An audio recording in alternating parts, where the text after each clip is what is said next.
Siamo ritornati finalmente, aggiungo io, e nel ritornare giochiamo in casa a tutti gli effetti, un po' perché sono con l'amico di sempre e un po' perché sono proprio letteralmente a casa, quindi abbiamo qua anche una new entry e insomma ogni tanto trasmetteremo e gireremo anche da casa, ma prima di tutto devo ringraziare per l'amicizia, per la pazienza che mi ha sopportato con le telefonate quotidiane mentre ero in panne un po' con il canale, non sapevo cosa fare, quindi Marco Enrico De Graia, grazie per l'amicizia Ma innanzitutto. grazie a te, figurati, ci mancherebbe.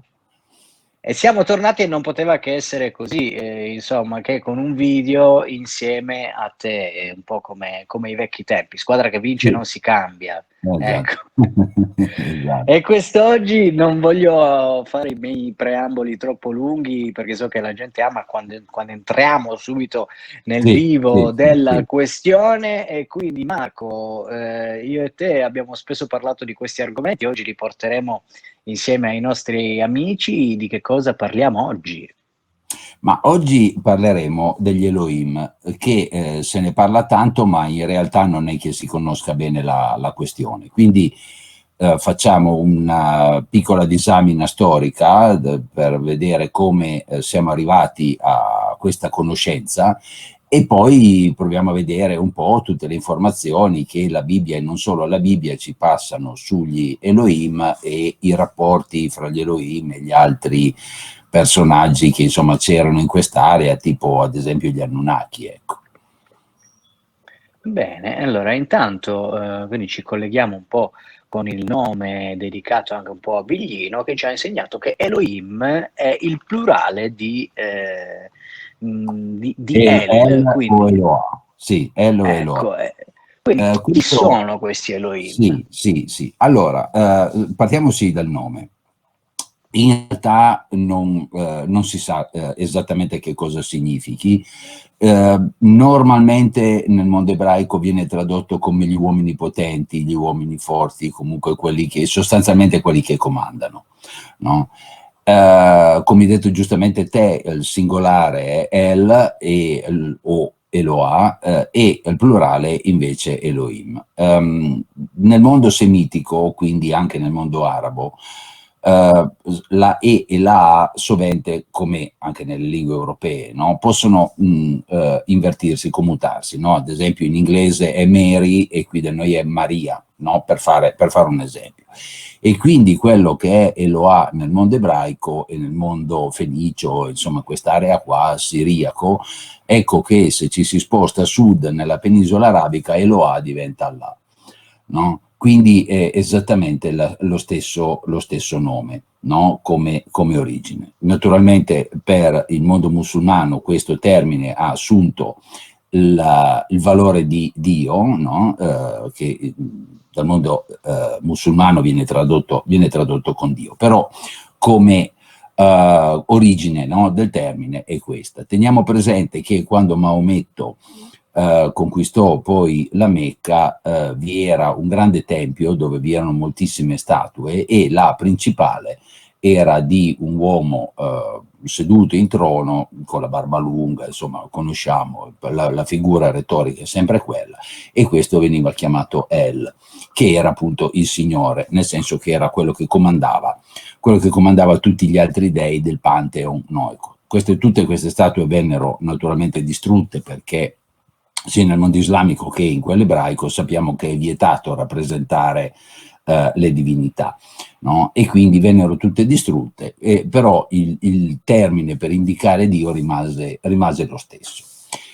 Uh, Noi nel mondo occidentale abbiamo avuto questo, chiamiamolo così, handicap, tanto per dare un termine, che per secoli e secoli non abbiamo potuto leggere la Bibbia, no? Perché quando Costantino con il concilio di Nicea decise che la religione unica per l'impero romano doveva basarsi su Gesù, eccetera, eccetera, la scelta fu fatta proprio perché vi era un libro alle spalle, nel nostro caso la Bibbia, che doveva essere utilizzata, cioè serviva per dare una conoscenza, una profondità ad una divinità, cosa che non c'era in tutte le altre religioni precedenti. Però, siccome questa Bibbia noi sappiamo che per il mondo ebraico è un libro di storia, che è molto importante, perché è il libro dove all'interno viene descritto il patto fra il popolo ebraico e questa divinità in rapporto con Dio. E nello stesso libro ci sono le 613 mitzvot, ossia i precetti che sarebbero tutte le regole che il popolo ebraico deve rispettare per mantenere questo patto. Quindi è un libro importante, ma non è il più importante, non è un libro di religione, perché il libro di religione, se vogliamo dare questo termine, è il Talmud, no? Cioè gli ebrei fanno riferimento al Talmud. Quindi gli ebrei sanno benissimo che la Bibbia è un libro che racconta tutta una serie di avvenimenti che vanno dalla descrizione della creazione del mondo a arrivare fino a dopo i re, quindi con i profeti, eccetera, eccetera. Ma è sostanzialmente un libro di storia, no? In cui si narra l'Esodo, si narra il viaggio di Abramo e via discorrendo, Salomone, Re Davide e via discorrendo. Costantino e i suoi, e quindi anche la nascente Chiesa, erano ben consci che questo non era un libro di religione e quindi ne vietarono la lettura. Questo nel mondo occidentale avvenne fino all'epoca della Riforma, quando soprattutto Lutero, ma anche Calvino, eccetera, eccetera, decisero che era più importante il libro, cioè la Bibbia, quindi la parola di Dio, piuttosto che la volontà del Papa, questo in contrapposizione. E quindi decisero che tutti dovevano invece leggere la Bibbia e conoscerla. E decisero, però la Bibbia all'epoca esisteva solamente in latino, decisero che la Bibbia doveva essere invece scritta nella lingua locale, quindi in tedesco, quindi in francese, quindi in inglese. In inglese venne fatta tradurre da Re Giacomo, no, in Francia la fecero tradurre gli ugonotti e via in Svizzera con la scuola di Ginevra, in Germania da Lutero. Soprattutto Lutero fece un grande lavoro decidendo di non tradurre la versione in latino, ma tradurla direttamente dall'ebraico. E si trovarono immediatamente di fronte a questo dilemma, no? Si trovarono questa figura che era Elohim, che nelle versioni in latino veniva tradotta con Dio, ma in realtà non c'era nulla che diceva che potesse affermare che questa figura dovesse essere Dio. Veniva interpretata come Dio, veniva tradotta come Dio, ma non era Dio. In certi casi questo Elohim era Yahweh, in altri casi non era Yahweh, ma addirittura erano degli angeli, o comunque come tali venivano identificati. Il fatto che anche Yahweh fosse un Elohim viene anche scritto nella Bibbia stessa, no? Dice: io sono Yahweh, il tuo Elohim. Ora, se Yahweh è un Elohim e gli angeli, cioè in altri casi Elohim viene tradotto con angeli, viene difficile capire che differenza ci possa essere fra Dio e gli angeli, visto che vengono identificati tutti e due con lo stesso termine. Quindi le chiese protestanti mantennero la traduzione senza sapere il motivo, cioè che fosse ben chiaro il motivo, venne tradotto in certi casi con Dio, in certi casi con angeli.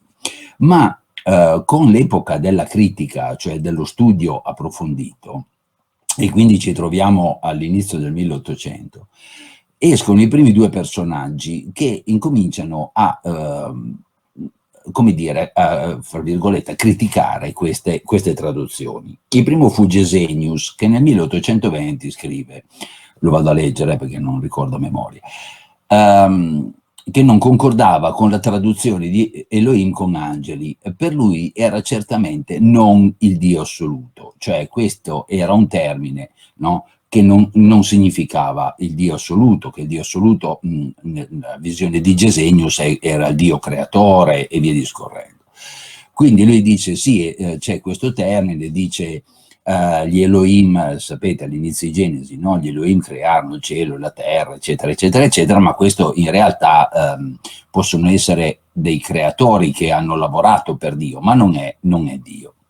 Pochi anni dopo esce fuori Enzensberger, dunque questi nel 1850 affermò che il testo della Bibbia ebraica non usa mai il termine Elohim per riferirsi agli angeli, cioè gli angeli inteso come esseri spirituali, eccetera, ma che i traduttori della 70 rifiutarono i riferimenti agli dei antichi che nei versetti avevano modificato con angeli. Quindi secondo Erzberger non erano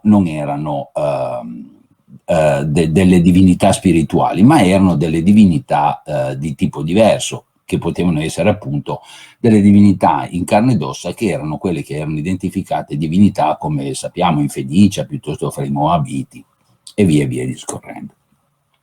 Però queste discussioni rimasero sempre a livello accademico, quindi ci si poteva discutere di questi termini a livello teologico, all'università, e via discorrendo. Ma arriviamo al 1919, quando Charles Fort per la prima volta incomincia a identificare la questione, nel senso che dice no, fate bene attenzione di che cosa si parla.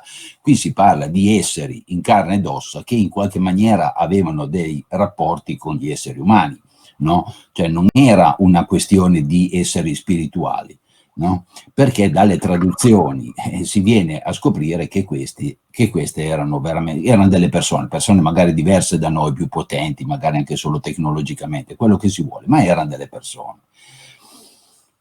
Passa un certo lasso di tempo e poi incominciano a uscire degli altri studiosi. Più importanti sono Jessop nel 1956, Orton nel 61, Drake nel 1964 e poi il reverendo Barry Downing nel 68.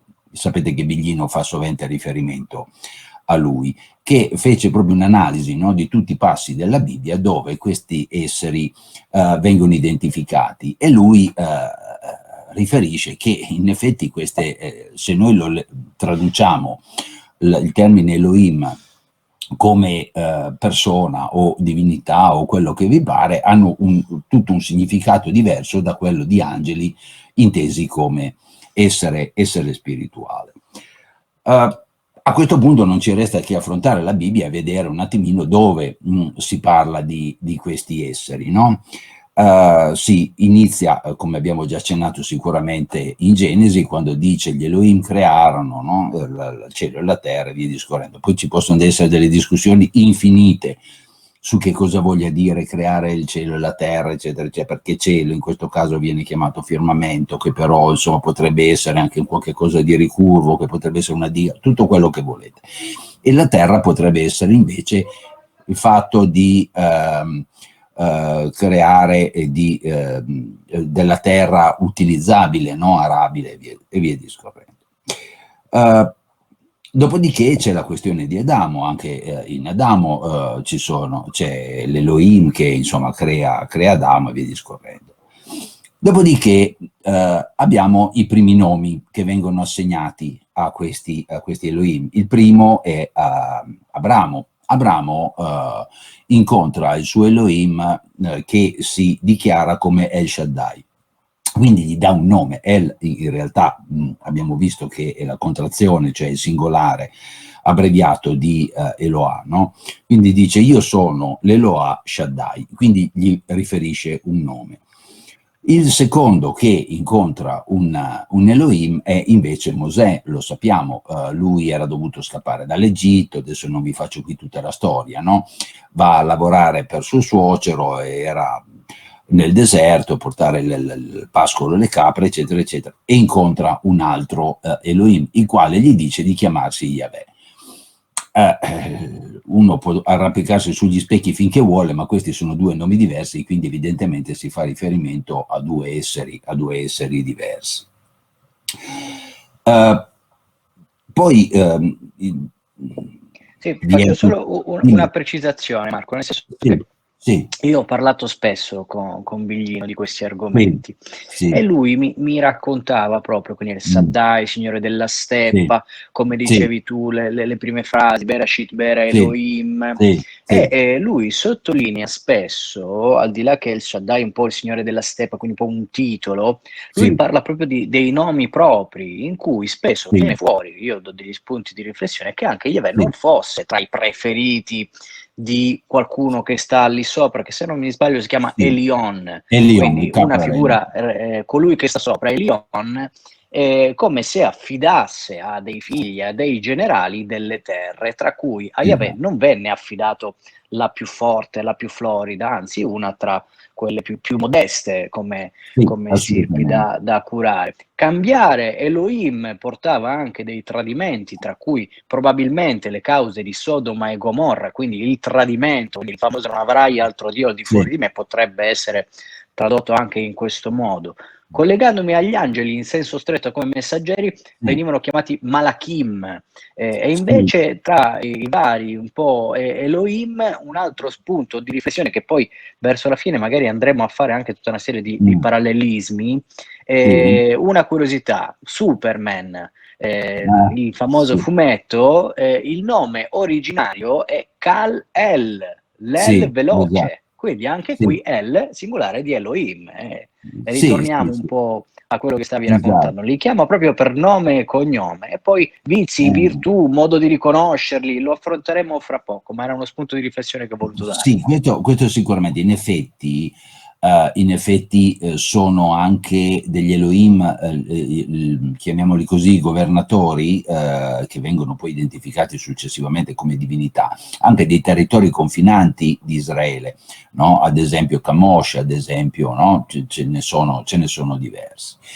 E quindi era normale per l'epoca. Però quello che è importante, è quello che hai detto te, no? E che proprio in Genesi, mi sembra 12, vi è a un certo momento un incontro ad alto livello, no? Dove appunto Elion, come hai citato correttamente te, riunisce i suoi capi e decide di dividere la terra a lui sottoposta evidentemente, non tutta perché ad esempio in Egitto ve ne erano degli altri, no? In Mesopotamia ve ne erano degli altri.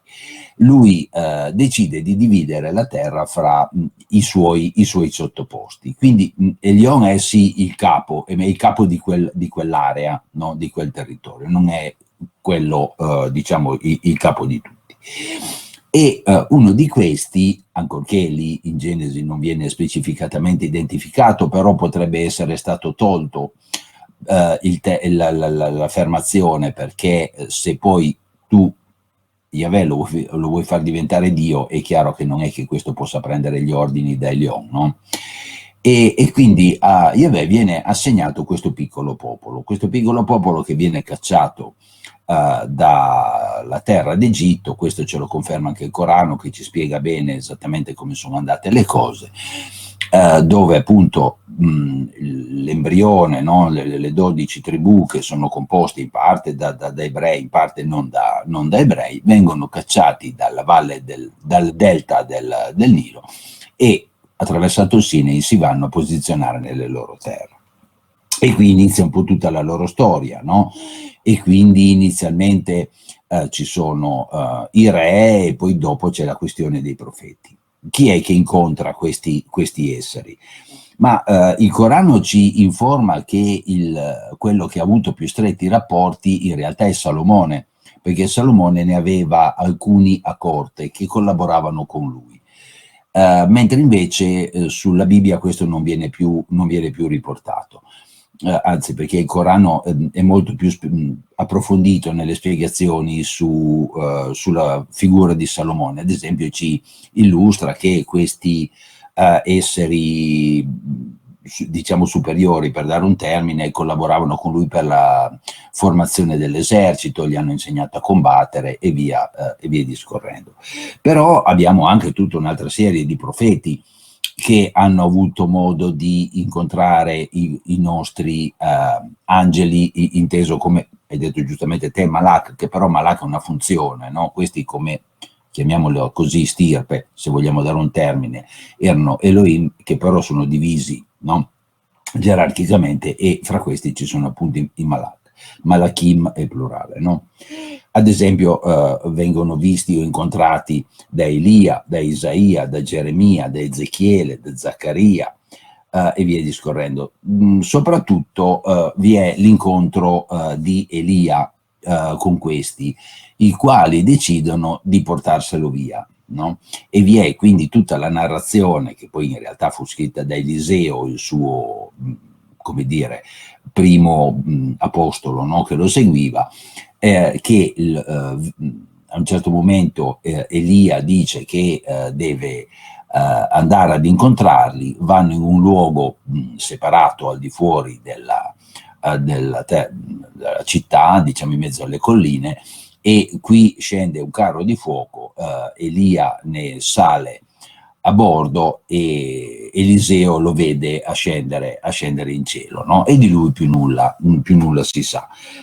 In realtà abbiamo poi un altro punto in cui si vede Elia, o perlomeno viene riportato, no? che c'è di nuovo Elia, e quando Gesù sul Monte Tabor ne discende una nuvola, e da questa nuvola ne escono Elia e Mosè. Curiosamente il cristiano dice, vabbè, ma Mosè è morto prima di entrare nella terra di Israele, no? Questo ci viene detto.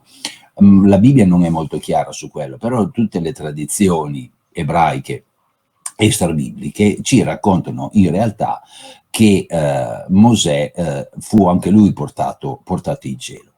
Ora, la questione di essere portati in cielo è alquanto interessante, perché ogni tanto vi è qualcuno di questi personaggi famosi che viene portato in cielo. Abbiamo visto Elia, nei testi extra biblici anche Mosè viene portato in cielo, i Vangeli ci dicono che anche Gesù è stato portato in cielo, nel senso che è sceso, no? In cielo, ma i due personaggi che più hanno avuto una narrazione ben descritta di quanto è avvenuto, questi sono Enoch e il nostro Maometto. Enoch, i libri di Enoch, adesso indipendentemente dal fatto che ne esistono 3, però uno è di commento, diciamo, di Enoch sarebbero 2, dove viene narrato appunto che Enoch riceve innanzitutto come dire, un compito, no? Da parte di questi Malachim, no? Che lo informano che deve andare assolutamente a redarguire un gruppo di Malachim che siano ribellati alla volontà di diciamo Elion, per dare un termine, al grande capo. Lui fa la commissione, li va a avvisare, eccetera, eccetera, poi ritorna. Allora, visto che aveva lavorato bene e visto che era di grande intelligenza e grande sapienza, i Malachim decidono che lui doveva diffondere la scienza e la cultura sulla terra, lo portano in cielo, gli vengono insegnate, no? Tutti i movimenti delle stelle, insomma, eccetera. Questo scrive un sacco di testi, ritorna sulla terra e li consegna raduna il suo clan, li consegna loro e poi dice che deve andare via e viene riportato in cielo da questi Malachim attraverso questo carro di fuoco, anche lui, eccetera, eccetera. E qui nel secondo libro viene addirittura trasformato in un angelo, quindi un Malachim, prendendo il nome di Metatron. Quindi è molto interessante, molto curiosa la questione, perché qui con il nostro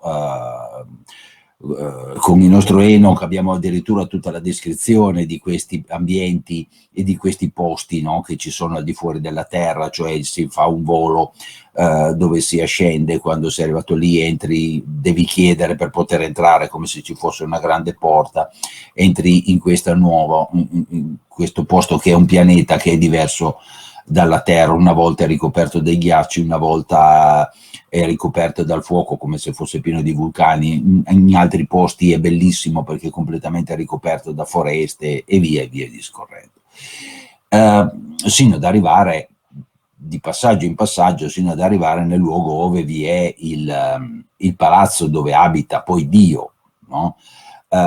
E in questo caso Dio ha davanti a sé l'intero esercito con tutte queste macchine volanti, insomma c'è tutta una spiegazione molto molto interessante.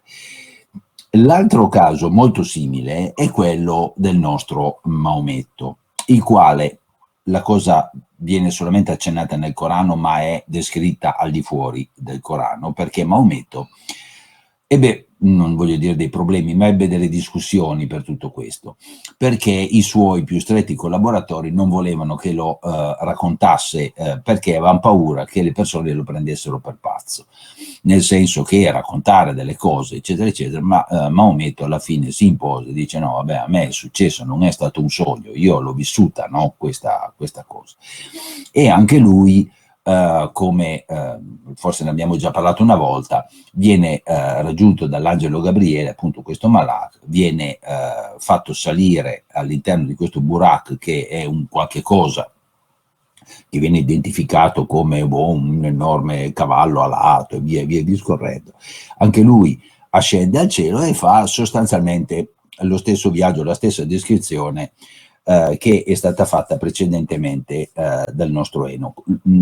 Maometto non visita tanti posti speciali come descrive Enoch, vabbè, si è fermato più a lungo, Maometto ha fatto il giro più breve.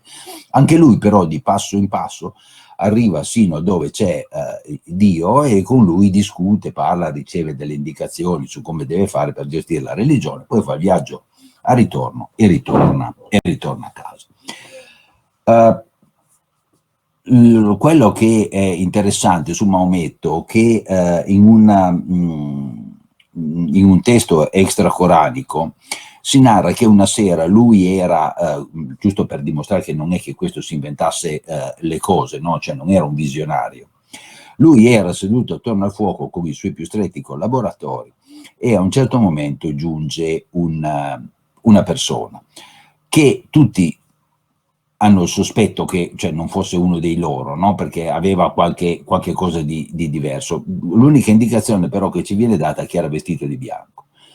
Questo passa in mezzo ai vari profeti, ai vari seguaci di Maometto, si piazza davanti a Maometto e gli fa 2 o 3 domande e Maometto con deferenza gli risponde. Poi questo dice va bene, parte e se ne va. Tutti rimangono a bocca aperta perché il fatto che Maometto era già importante in quel momento lì, no? Il fatto che ci fosse qualcuno che si rivolgesse in quella maniera a Maometto era quantomeno curioso, no? Interessante. Mentre invece Maometto, come dire, si preoccupa di rispondere bene, eccetera, eccetera. Allora tutti chiedono, ma chi è questo qui, no? che viene, no? Che ti fa queste domande? E lui gli dice, ma non l'avete riconosciuto, no? Questo qui è un angelo, no? Gabriele, che è venuto a farmi delle domande, no? Eccetera, eccetera. Quindi tutti l'hanno visto, questo camminava, non aveva le ali, non era etereo, eccetera, eccetera. Ma la stessa cosa è successa ad Abramo, la stessa cosa è successa anche a Giacobbe, quando addirittura si combatte, no? Tipo rissa da cortile, no? Con uno di essi. Quindi non ci resta che concludere che questi nostri Elohim piuttosto che Malachim, che sono un di cui, no, di loro, sono degli esseri in carne ed ossa, sicuramente tecnologicamente molto avanzati, perché questo viene descritto sulla Bibbia, viene descritto sul Corano, no? Se lo sappiamo leggere in una certa maniera, volendo anche nei Vangeli, perché quando ci dice che scende la nuvola e via discorrendo, non è che Mosè ed Elia fossero aggrappati alle goccioline, no? Che formano le nuvole, eccetera, cioè discendono. Ecco. Ora, la questione è di rapporti con quelli che sono gli altri esseri che vengono identificati come divinità, no? Dell'area, quindi quelle che ci sono da un lato in Egitto e quelle che ci sono dall'altra parte nella terra diciamo di Mesopotamia, ecco, fra i due fiumi. Allora, quelli che prima di questo sì, voglio fare un altro appunto, nel senso che entriamo sempre nell'ambito del facciamo finta, ma nell'unire un po' i puntini, sì, vi racconto, io alle volte ci sono poi delle mini differenze tra una puntata e l'altra, ma io le lascio appositamente perché siamo nell'ambito delle supposizioni e dobbiamo unire i puntini e ben venga qualche differenza di racconto. Aggiungo a quanto hai detto un argomento molto spinoso, che è quello, oltre alla superiorità tecnologica, c'è anche la superiorità genetica, che è un argomento molto spinoso perché paragonandoli ai teoi o comunque agli dei dell'Olimpo, o paragonandoli anche ad altri racconti in giro per il mondo, io penso che ci siano più provenienze, ma i teoi con gli Elohim li ho riconosciuti molto molto simili. E che cosa ci raccontano? Ci raccontano che non sono immortali, Ok. vivono, supponiamo, 1000 dei nostri anni, qualcuno racconta anche di più, ma sono comunque mortali, andavano in guerra, morivano in guerra, e ci sono anche tra virgolette, accoppiamenti con la razza umana. Il famoso videro le figlie degli Sì, uomini, sì, scoprirono che sì, erano belle, sì. ne presero quanto più ne vollero in mogli. Ecco, e fra l'altro noi parliamo sempre al maschile di Elohim, ma c'erano anche le donne, spesso Certo, certo, censurate e certo. tolte, ma qualcuno mi raccontò del territorio europeo affidato a una donna come generale. E anche lì Sì, c'erano un po' gli ibridi uomo Elohim che si potevano fare sia con Elohim uomo e il terrestre donna che al contrario, ma tutto sommato era più tollerato se l'Elohim era uomo, ma c'erano anche sì, accoppiamenti sì, al sì, sì, contrario. E certo, che cosa ci certo. raccontano? Che la superiorità genetica faceva sì che la prima stirpe, quindi i famosi eroi delle divinità della mitologia greca, è perché avevano all'interno una percentuale di sangue Elohim, Esatto. quindi ne risultavano supereroi, Sì, super sì. forti, ecco. E poi anche alcune leggende dell'ospitalità, proprio perché fecero l'uomo a loro immagine e somiglianza, spesso in alcuni popoli c'è proprio il rito dell'ospite che viene trattato benissimo, gli si dà tutto il mangiare, il Sì, cibo, nel dubbio che questo ospite in realtà fosse qualcuno venuto dall'alto. Ecco, questa esatto. cosa un Guarda, po' è rimasta. quest'ultima cosa la riporta anche San Paolo nelle sue lettere, no? Che dice esattamente questo, dice quando arriva qualcuno e vi chiede ospitalità in casa vostra, dategliela perché potrebbe essere un angelo, no? Nel senso di un malachim. Um, questo perché? Perché i nostri personaggi erano, da un lato, taluni, perché prendiamoli un po' come la stirpe umana, no? Voglio dire, c'è quello buono, c'è quello cattivo, c'è quello onesto, c'è quello disonesto, no? C'è un po' di, non è perché appartengono a un'altra stirpe, sono tutti della stessa maniera. Questi sono piuttosto nervosetti. Noi basta che andiamo a prendere uno dei tanti esempi, quello che è successo appunto a Sodoma, no? Quando due di questi angeli si vedono minacciati e in qualche maniera hanno fatto una strage per potersene andare via, ma ne abbiamo anche altri casi, addirittura volevano 7, mi sembra che fossero di questi, volevano sterminare Gerusalemme, poi vennero fermati da Yahweh, no? Quindi non è così semplice, no? Il rapporto con queste persone. Eh, Anche lo stesso Mosè ne aveva paura, no? Non era così, cioè il rapporto non era amichevole, no? come fra due persone, cioè, vi era sempre questo rapporto fra chi comandava e chi doveva ubbidire, no? Questo è evidente. Per quanto riguarda le donne di questa stirpe che comandavano, la più famosa è sicuramente Atena, voglio dire, questa non solo governava Atene, ma aveva un certo qual predominio su tutta la Grecia, ma abbiamo parecchi esempi anche in Egitto, no? Ad esempio c'era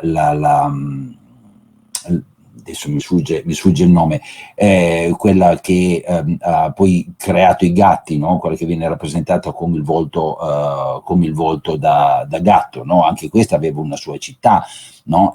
Quindi non è che è interessante e curioso, ma piuttosto immaginare come mai ce n'erano meno di donne che si presentavano a governare e via discorrendo. Questo potrebbe forse voler dire che rimanevano dietro le quinte o forse perché quelli che sono arrivati erano in maggioranza uomini. Questo non lo sappiamo. Quello che sappiamo è che, ma non è argomento di oggi, magari ne parleremo un'altra volta, che il nostro Yahweh aveva una moglie che si chiamava Sherah, e questo c'è nei testi più antichi, no? della cosa. Quello che volevamo dire invece era appunto il rapporto che c'era fra questi Elohim che erano nella zona appunto del Medio Oriente, con ad esempio quelli che vi erano in Egitto.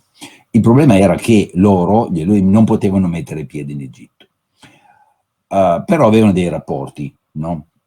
Quando Yahweh dice a Mosè, allora tu adesso devi andare a chiedere al faraone che faccia venire via il popolo, chiamiamolo ebraico, no? Lo faccia venire via dall'Egitto. E Mosè dice, ma guarda, a parte il fatto che mi cercano per omicidio, eccetera, eccetera, ma il faraone con me non ci parla neanche, no? Allora Yahweh gli dice, va bene, prendi questo simbolo, no? E gli dà un qualche cosa, questo sigillo. Noi non sappiamo se gli ha dato un anello, se gli ha dato un medaglione, che cosa gli possa aver dato. Gli ha dato un qualche cosa in modo tale che identificava il nostro Mosè come un intermediario, no? Un qualcuno che aveva diritto di parlare per conto di una sorta di ambasciatore, se vogliamo dare un termine. Questo c'è nella Bibbia, non viene mai commentata la cosa.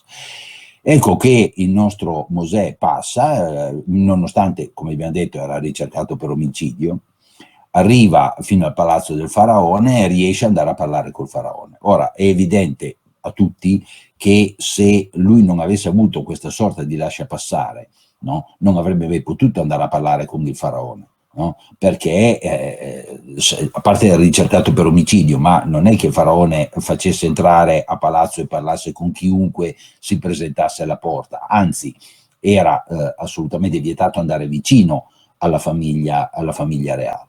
E quindi il fatto che lui abbia potuto andargli a parlare, evidentemente questa sorta di lasciapassare era molto importante, era molto potente, no? Quindi ha potuto andare. Però il nostro faraone, che discendente o meno degli Elohim, come dicevi te, no? Probabilmente aveva una parte, no? del suo sangue come di discendenza, no? da questi antenati che discendevano dal cielo. Lui gli dice no, guarda, io non li faccio andare via perché a me qua servono, ma ci mancherebbe ancora che arrivi tu a dare gli ordini a me, ma chi sei, no, vattene via, e via discorrendo. Poi c'è tutta la narrazione delle piaghe, eccetera, a parte che il Corano invece dice che li hanno cacciati, ma questo fa parte della narrazione storica. Quello che è importante è l'inizio, cioè la base reale. Cioè lui va, ne parla e l'altro inizialmente si rifiuta, ma non è che gli dice ma sei scemo, che cosa mi viene a raccontare? Gli dice no, non rispondo alla tua richiesta, no? Ti dico di no, no? Questo significa che il nostro faraone, benché figlio di qualcuno, riconosceva questo messaggero come portatore di un ordine che poteva essere accolto o non accolto. Gli avrebbe potuto dire di sì, gli avrebbe potuto dire di no. Quindi vi era questa conoscenza fra le parti, ma evidentemente non facevano parte della stessa, come dicevi te, alleanza prima che ha portato, no, quel Sodoma e Gomorra e altri casi simili. Ragione per cui evidentemente io non dico che fossero di stirpi diverse, può anche darsi che fossero di stirpi diverse, non lo sappiamo, noi non lo possiamo sapere, ma perlomeno facevano parte di organizzazioni, facevano parte di clan, facevano parte di partiti diversi, quelli che c'erano in Egitto e quelli che c'erano in Medio Oriente. Diverso ancora è la questione per quanto riguarda invece quelli che c'erano in Mesopotamia. Quelli che c'erano in Mesopotamia noi sappiamo che erano molto più, come dire, avevano dei rapporti molto diversi da quelli che c'erano in Egitto. Quelli che c'erano in Egitto governavano e si facevano venerare come divinità e tutti dovevano lavorare per loro. Mentre invece quelli che c'erano in Mesopotamia hanno insegnato molte cose, no? Ad esempio la tradizione biblica, no? Che si sono uniti con le donne terrestri, eccetera, eccetera, disubbidendo peraltro, perché poi insomma i grandi capi non hanno voluto. È un po' come, per fare un esempio molto brutto, però è un esempio, è quello dei nostri bisnonni, trisnonni, insomma quando c'erano le colonie che andavano, che ne so, in Africa, in Asia, in qualche terra coloniale, l'ordine era quello di non andare ad avere rapporti ancorché intimi, con gli abitanti locali, no? Questo anche per implicazioni che adesso vediamo, mentre invece ce n'era qualcuno che addirittura si sposava, no? Con una donna del luogo e via discorrendo, portandone tutte le conseguenze reprimende. Questo perché? Esattamente quello che è successo nella Bibbia, perché se tu ti sposi con una donna locale, poi dopo non la vedi più come un sottoposto, no? Anche i suoi parenti, perché in realtà sei diventato parente con questi. Se poi addirittura ne hai dei figli, questo ti va dal punto di vista di capi, va a peggiorare la situazione, perché addirittura tu cercherai di fare qualche cosa per favorire tuo figlio, esattamente quello che è successo, no? In Mesopotamia. No? Che cosa è accaduto? Che questi hanno incominciato, come dicevi giustamente prima, a mettere i loro discendenti a governare le varie città che si venivano a creare in Mesopotamia, no? Che governarono anche questi a lungo ma non a lunghissimo, poi con il tempo, sempre mischiandosi, la loro vita si abbreviò e via discorrendo. Quindi questo era il problema che abbiamo visto in Enoch, che abbiamo visto nella Bibbia e che abbiamo visto anche nelle tradizioni sumere. Ma anche da altre parti abbiamo questi rapporti e questi figli che nascevano, l'abbiamo visto nell'altro video, quando Echidna, no, si accoppia con no, il nostro supereroe, no, greco Ercole, e da qui nascono, no, i mezzosangue, no? Cioè quelli che poi daranno origine, secondo la tradizione, alle popolazioni europee e via discorrendo. Quindi anche in questi casi, qui addirittura in parti invertite, è una regina, è una femmina che ottiene un rapporto, no? E quindi dei figli con un terrestre, ancorché Ercole si ritiene che fosse anche lui parzialmente divino. Quindi i rapporti con gli Anunnaki, che erano quelli che c'erano in Mesopotamia, sono diversi da quelli con l'Egitto, no? Mentre quelli con l'Egitto minimo non si parlavano se non in conflitto, invece quelli con la Mesopotamia i rapporti erano migliori, al punto tale che fu uno che abitava da quelle parti, appunto El Shaddai, che disse ad Abramo che lui doveva prendere il suo clan e andarsi a posizionare, andare a abitare nella terra di Canaan, no? Quindi i rapporti erano decisamente diversi. Ecco, io volevo fare una precisazione, che io sono in ambito anche qui un po' spinoso, ma tanto noi facciamo finta, quindi lo possiamo dire. Spesso dietro quello che dico si nasconde ben altro, ma qualcuno lo può cogliere o meno. Ecco, la paura di queste popolazioni era proprio cioè, in ambito matematico, perché da più mitologie, da più teorie, loro erano in numero decisamente inferiore. E quindi cosa temevano?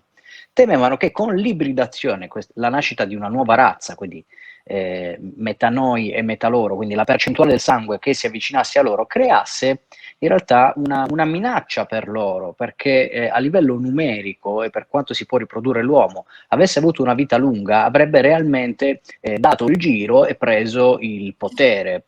E questo lo si racconta bene nella Bibbia, quando a un certo punto si stufano e dicono: allora facciamo che la vita dell'uomo a livello genetico me la piazzi al massimo 120 anni, perché questo comincia a diventare pericoloso, quindi agiscono geneticamente di nuovo anche qui la genetica. E io sono sicuro che molti dei genocidi, molti dei conflitti attualmente in corso siano in ballo sulla percentuale di sangue che qualcuno possa portare o meno nel proprio corpo. Ma torniamo invece a un ambito un po' più leggero, tra virgolette, e io ho apprezzato l'esempio che hai fatto tu sulle regole coloniali, ma ne voglio dare un'altra, perché secondo me il rapporto era questo. Io mi immagino una famiglia di allevatori in cui l'allevatore cosa fa? Al proprio bestiame, e il bestiame di un allevatore spesso finisce in tavola e quindi non ci si affeziona più di tanto al bestiame.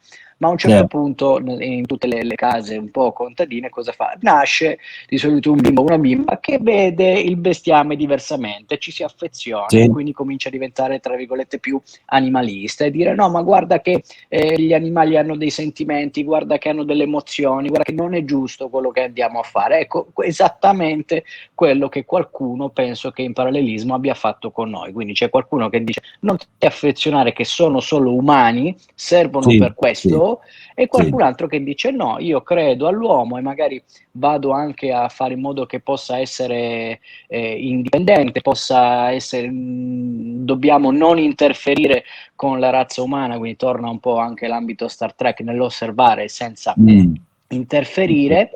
E poi tra le curiosità, quindi questi che vivono sempre nella parte superiore, probabilmente hanno bisogno di un'atmosfera più rarefatta, sì, schifano un po' gli sì, uomini a livello, infatti tutto questo incenso, hanno paura delle malattie degli uomini. quello sicuro. Nella Bibbia dice, lui è stufo, Yahweh era stufo di camminare nei campi e vedere un po' Sì, gli vabbè, ma escrementi di addirittura, tutti, e dà bravo, delle regole. Ecco, e mm, l'ultima cosa che do, io a questo punto ci sto studiando un pochettino sopra, nel come riconoscerli, perché da più versioni in mm, realtà riconoscono poi dopo trattarsi di Elohim o di questa razza che viene da altrove, per le orme lasciate sulla sabbia. Quindi nel modo di camminare probabilmente sì, appoggiavano solo la parte superiore delle dita del piede, non lo so, comunque dalle orme da più versioni c'era modo di riconoscere che non erano umani. E poi ci sì, sarebbe il discorso dei sacrifici, nel quale la Bibbia racconta bene, quindi il fumo dell'interiore, di una certa sì, parte, sezione sì. dell'interiore, che in realtà nasconde ben altro, perché sono sicuro che sono ritualità che possano continuare e che il bestiame sia stato poi sostituito con altro purtroppo, e sono cose molto, Mm, molto attuali. mm. Ma ti ripasso subito la palla perché appunto ci sono un sacco di analogie anche di carattere, di usi e costumi, ecco, di queste popolazioni qui. Sì, dunque, allora, dobbiamo aggiungere solamente una cosa a quello che dicevi prima te. Queste persone avevano il beato terrore di ammalarsi. Questo è anche comprensibile, perché noi vediamo quello che è successo nell'area caraibica quando sono arrivati i nostri conquistadores, no? Gli spagnoli, dopo Colombo, insomma, uno dopo l'altro sono arrivati e hanno portato anche solamente il raffreddore. Dopo il raffreddore è arrivata l'influenza e questi non avevano il benché minimo anticorpo, no? Per l'influenza, e fu una strage. E quando arrivò, non si sa, perché all'epoca non c'erano queste conoscenze, arrivò il morbillo piuttosto che la scarlattina, ecco che l'intera popolazione caraibica è scomparsa, cioè tutti gli abitanti che ci sono oggi nei Caraibi, quindi a Cuba, Haiti, no? La Repubblica Dominicana e via discorrendo, ecco che sono tutti discendenti o degli spagnoli, piuttosto che portoghesi, olandesi, quello che c'era, che sono arrivati lì, piuttosto che, ahimè, dagli schiavi che dall'Africa furono portati per lavorare in queste terre. Di tutti gli indios, no? I nativi delle isole Caraibiche pare che non ne sia rimasto nemmeno più uno. Perché? Perché non avevano gli anticorpi, no? Su certe malattie che invece in Europa e in Asia erano endemiche. Quindi noi tutti gli anni rischiamo di prendere il raffreddore, rischiamo di prendere l'influenza, ma noi già quando nasciamo abbiamo degli anticorpi perché ce li ha trasmessi nostra madre, che glieli ha trasmessi la nonna e via discorrendo. E quindi non moriamo né per l'influenza né per il raffreddore, escluso che non hai altri problemi ai polmoni, via discorrendo. Quindi quando questi, lo vediamo in Egitto, lo vediamo in Mesopotamia, ma lo vediamo anche sulla Bibbia, devono avere qualche rapporto con qualcuno, no? Qualche terrestre. Allora, innanzitutto pretendono che questi, per, non dico toccarli, ma avvicinarsi a loro, devono essere estremamente puliti, non devono avere un pelo addosso perché potrebbe trattenere della sporcizia. Addirittura Yahweh pretende di vedere chi entra nella sua tenda che si lavi, quindi fa mettere la bacinella, no, fuori, quindi questo arriva, deve essere già pulito, si deve mettere l'abito pulito, eccetera, deve arrivare lì davanti, lui da dentro controllava, lo vede lavare e quando si è lavato poteva entrare, no, e parlare con lui, no, ma grandi rapporti non c'erano. Ma questo valeva anche ad esempio in Mesopotamia, cioè questi qua vivevano separati, con loro andavano a parlare solamente i sacerdoti, no? Che come dicevi giustamente te, dovevano avere questo incenso, questi fumi, anche loro continue abluzioni, continui vestiti, no, candidi per potersi avvicinare, eccetera. La stessa cosa vale in Egitto, ma in Egitto addirittura chi doveva allevare il bestiame che poi doveva servire per dar da mangiare, no, a questi, dovevano seguire delle regole di abluzioni, quindi lavaggi completamente rasati, eccetera, eccetera, perché non si corresse il rischio che una qualche malattia fosse trasmessa dalla persona all'animale, che poi l'animale, no, il momento che veniva poi macellato, arrivasse a loro. Quindi vi era il beato terrore di queste malattie, questo assolutamente. E quindi però, come dicevamo prima, vi è questo tipo di rapporto diverso in certi casi, no? Come hai detto giustamente te, nasce la bambina che diventa amica, che ne so, con il vitellino, piuttosto, no? E qui è un po' la stessa cosa. Questo l'abbiamo visto nella Bibbia, l'abbiamo visto in Enoch, abbiamo visto anche nelle tradizioni sumere. Alcuni di questi hanno preso, come dire, a buon cuore, no? i nostri terrestri, e hanno incominciato a insegnargli le cose, no? Hanno insegnato, c'è anche scritto nella Bibbia, no? Hanno insegnato ai discendenti di Caino, quindi a suonare, a dire comporre le poesie, a lavorare i metalli, le donne a truccarsi, insomma, un po' per volta gli hanno insegnato l'embrione, no? di una civiltà che poi si sarebbe poi sviluppata con il tempo, e quindi avrebbe poi portato civiltà sumera prima e poi tutte le altre civiltà di conseguenza che ne sono venute dopo. Ecco, mi viene Enki ed Enlil, quindi due fratelli, uno pro umanità, l'altro E l'altro decisamente contro. tanto per fare un esempio. Sì, tanto per fare un esempio. A differenza, come abbiamo detto, di quelli egizi, che invece erano decisamente tutti, come dire, per mantenere le distanze. Io non voglio dire contro, no? Diciamo per mantenere le distanze. Ognuno sta al suo posto. Io comando, tu obbedisci, no? E ci risolviamo il problema. A differenza invece di quelli dell'Olimpo, diciamo quelli europei, tanto per dargli un termine, che invece sono apparentemente tutti a favore, no? dei terrestri, no? da Giove a scendere giù, no? Fino a Mercurio, piuttosto che quello che volete, Vulcano, no? Che invece come dire, si danno un grande affare per non solo insegnare, no? agli umani, ma anche per aiutarli, al punto tale che sono disposti ad aiutarli in guerra, no? Cosa che ufficialmente non avviene dalle altre parti. Eventualmente si facevano guerra fra di loro, ma non intervenivano nelle questioni spicciole della terrestre. E proseguiamo, perché poi il discorso sarebbe lungo, però mi piace un po' questa visione un po' di Sitchin, degli Anunnaki, che quindi sono l'Anunnaki per eccellenza. Sitchin ci racconta che crea la razza umana proprio perché ha bisogno di manodopera, di schiavi, per non lavorare loro e per quantità numerica.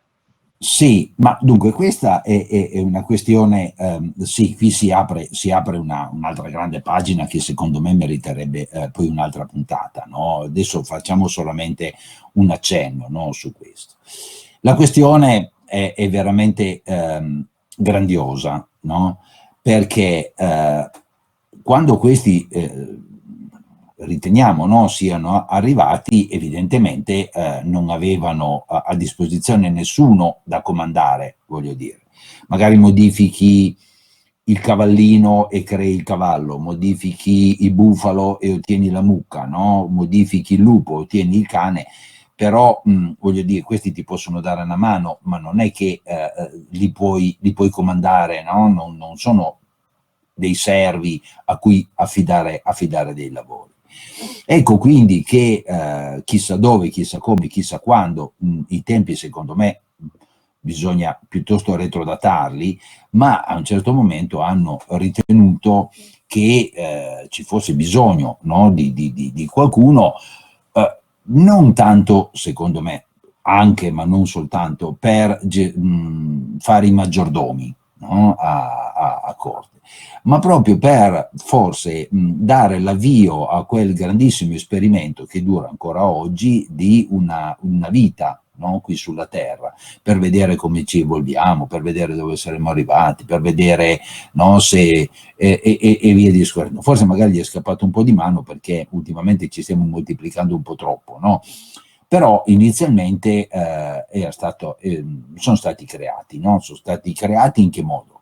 Questo lo sappiamo, hanno preso la base che era già presente all'epoca, quindi questi esseri preumani, ominidi, ecco, diciamo così, sono andati a modificarli, insomma, sostanzialmente quello che stanno facendo anche i cinesi oggi, no? È proprio notizia di qualche settimana fa che pare che abbiano creato un embrione che ha il DNA che è metà umano e metà di una scimmietta, no?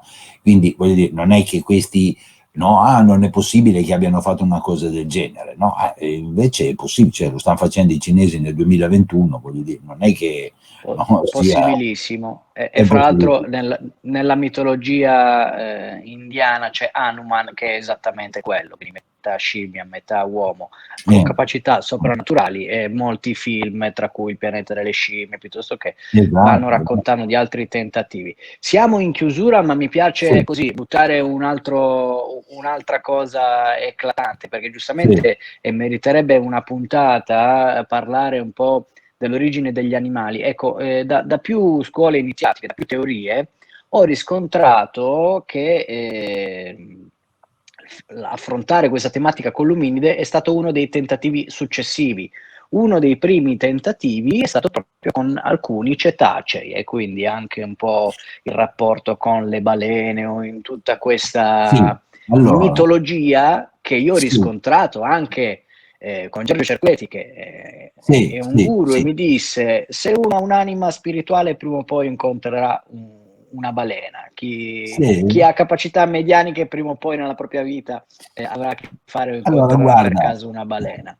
È successo proprio in questi giorni, no? Adesso non so dire se ieri, l'altro ieri, quando è, comunque in questi giorni, che sui quotidiani è comparsa la notizia che cetaceo, adesso non ti so dire, comunque un mammifero di mare, ecco, adesso non so dirti se era un delfino, che cos'era, si è avvicinato alle coste, non vorrei dire una sciocchezza, mi sembra quelle norvegesi, l'esercito se n'è accorto e l'hanno, fra virgolette, arrestato, cioè la definizione che ha dato l'esercito inglese dell'azione è stata quella di arrestarlo, in quanto è stato identificato come una spia dei russi, no? Cioè, ma questo perché? Perché si sa che si riesce ad avere non solo dei rapporti, no? E quindi dei contatti, ma addirittura questi imparano, no? Imparano molto e hanno delle grandissime capacità, ecco.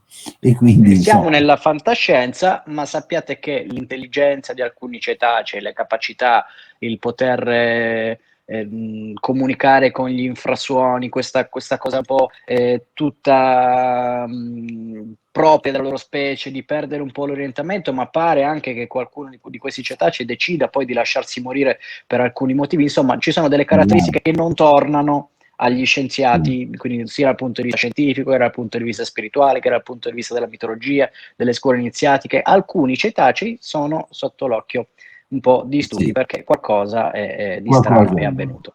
Ecco, e con questa mega parentesi direi che ci possiamo momentaneamente congedare col nostro pubblico, ma non prima di avervi ricordato che sia io, il canale Facciamo Finta che Marco Enrico De Graia, ci trovate su Telegram, perché io penso realmente che i tempi attuali di censura o di problemi richiedano uno strumento. Bisogna sicuramente stare con la domanda: ma come mai continuate a stare su YouTube o dove c'è il mainstream? Perché secondo me sono dell'idea che alcuni contenuti vengano, cioè il sistema va combattuto di qui, quindi bisogna raccontare alcune cose a livello di cultura, poi noi facciamo finta, non dovremmo dar fastidio a nessuno, ma è proprio in questi social che va da raccontato. Però anche una sorta di backup in quel di Telegram. Fra l'altro, se cercate Gianluca Lamberto, ho creato anche un canale YouTube backup, dove poi alcuni argomenti, alcune cose le metteremo anche lì, quindi iscrivetevi, anche cercate il canale Gianluca Lamberti, che poi è quello con cui io vado a commentare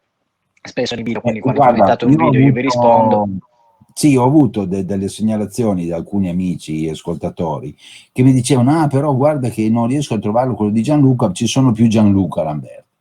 Quindi io, se posso darti un consiglio, te lo do qui in diretta: metti Gianluca Lamberti trattino qualche cosa, voglio dire, in modo tale che ti si possa identificare più facilmente. Adesso ci penserò, ma in realtà appena creato non era molto visibile anche perché non aveva contenuti. Adesso qualche video lo metterò, in più c'è la mia Ah, foto e adesso grazie anche agli amici di Telegram ha già quasi sì, 1000 sì. iscritti, quindi secondo me Ah, adesso poi piano vabbè, piano diventerà un po' visibile. Quindi scrivendo Gianluca Lamberti canale poi troverete, ma sì. comunque mi trovate su Facebook, su Instagram. Devo ringraziare per i messaggi di solidarietà, qualcuno ha trovato il mio numero WhatsApp, qualcuno mi ha scritto su Skype, cioè mi stanno veramente scrivendo un po' ovunque, quindi grazie di cuore, sia come Gianluca Lamberti, come facciamo finta che mi trovate ovunque. Rimaniamo in contatto e poi prepariamoci perché faremo anche delle sorprese, degli appuntamenti, delle idee, dei progetti nuovi che insieme a Marco Di Coigraia e Davide Cristallo, che salutiamo, faremo assieme, giusto? Certo, assolutamente sì, assolutamente sì. Seguite anche il canale Marcus Enrico De Graia, seguite anche Evolu Sì. Channel, quindi mi raccomando, vi vogliamo un sacco bene, come dico sempre io, Hare Krishna, appuntamento alla prossima puntata. Ciao, ciao a tutti.